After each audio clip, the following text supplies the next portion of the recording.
ओम नमः शिवाय। मित्रों, मैं राजकुमार परम कल्याण साधन यूट्यूब चैनल में आप सभी लोगों का तहे दिल से स्वागत करता हूं।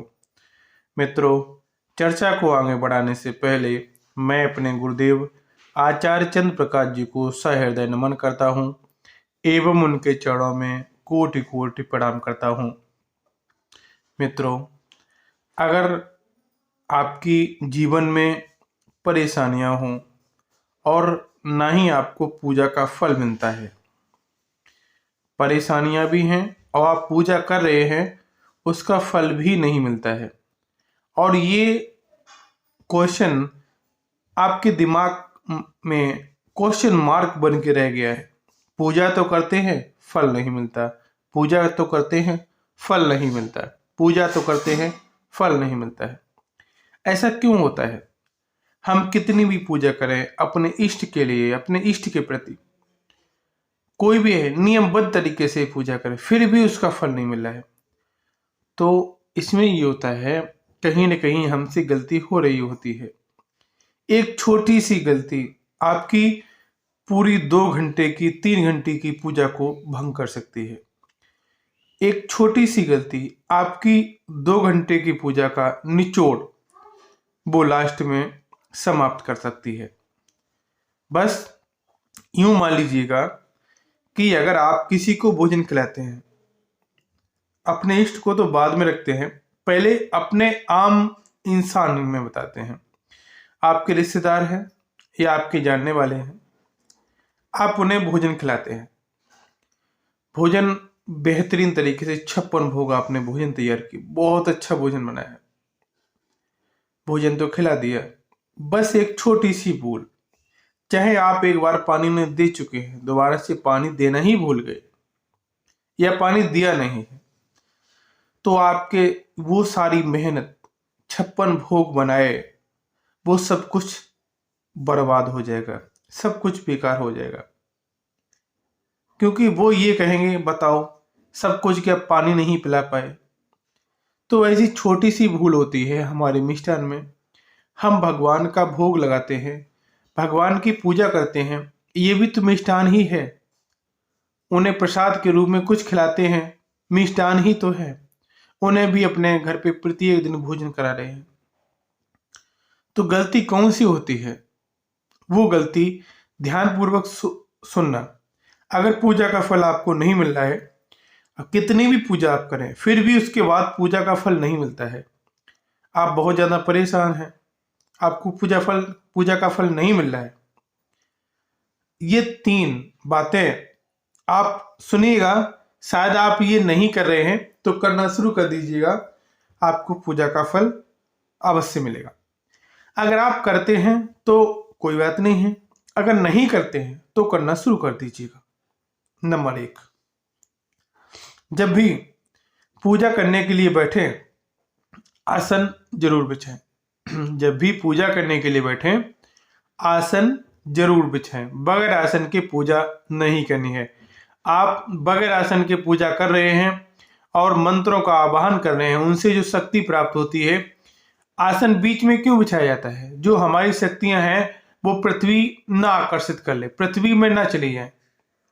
अगर हम पूजा करते हैं, मंत्रों को सिद्ध करते हैं, मंत्रों का उच्चारण करते हैं, उससे जो शक्ति हमें प्राप्त होती है, अगर आसन नहीं बीच में है तो हमारा स्पर्श पृथ्वी से होता है, तो हमारा स्पर्श वो पृथ्वी से होता है, तो सारी ऊर्जा हमारी पृथ्वी पे चली जाती है। आसन इसलिए बीच में बिछाया बस जाता है, और कोई इसका महत्व नहीं है, इसीलिए कि हमारी पूजा का फल कहीं कोई और न ले जाए। और तो कनेक्ट नहीं होता है, सिर्फ पृथ्वी आपसे कनेक्ट अवश्य होती है, ना ही दीवारें अवश्य कनेक्ट होती हैं। कहीं भी आप बैठते हैं तो जमीन पर ही बैठते हैं, कहीं दीवार में, कहीं किसी से टच नहीं कर रहे होते हैं, लेकिन पृथ्वी का आकर्षण आपकी तरफ अवश्य होता है। तो नंबर 1, जब भी आप पूजा करने के लिए बैठे, आसन अवश्य बिछाएं, और उठने से पहले आसन के नीचे थोड़ा सा जल अवश्य गिराएं। आसन के नीचे थोड़ा सा जल अवश्य गिराएं। यानी जैसे कि आप बैठे हुए हैं उठने जा रहे हैं, आसन के पास में आगे या पीछे कहीं भी थोड़ा सा जल गिराए, थोड़ा सा जल गिरा दें। उसके बाद एक मंत्र बोले। मंत्र है ओम इंद्राय नमः। ओम इंद्राय नमः। उठने से पहले थोड़ा सा जल गिराए, अपने सामने ही गिरा लीजिएगा, बस आसन के पास में ही ओम इंद्राय नमः बोले। नंबर 2, ऐसा करने के तुरंत बाद ही जल को माथे से लगा लें और खड़े हो जाएं। जल को माथे से लगा लें और खड़े हो जाएं और तुरंत ही आसन मोड़ कर रख दें।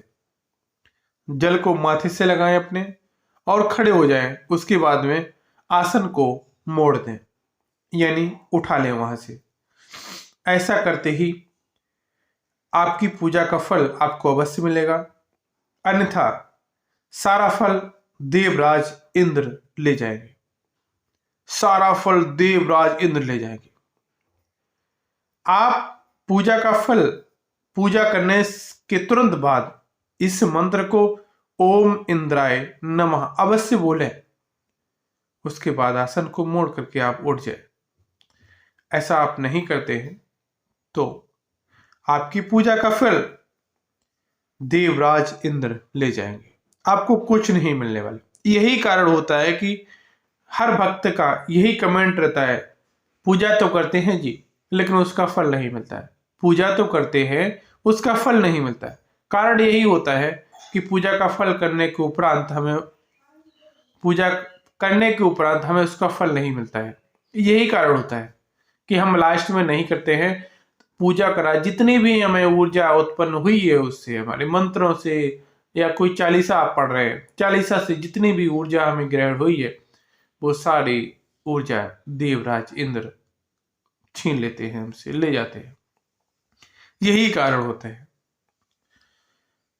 आज से ध्यान रखना है कि कोई भी चालीसा करने से के बाद, कोई भी मंत्र जाप करने के बाद ओम इंद्राय नमः अवश्य बोलना है। जल छोड़ करके अपने आसन के पास में जल छोड़ करके ओम इंद्राय नमः अवश्य बोलना है। उसके बाद में आसन को मोड़ करके उठ जाना है। और वीडियो कैसी लगी है कमेंट बॉक्स में अवश्य बताइएगा। अच्छी लगी है तो एक लाइक करिएगा, चैनल को सब्सक्राइब करिएगा। धन्यवाद साथियों। और कमेंट बॉक्स में ओम नमः शिवाय अवश्य लिखिएगा।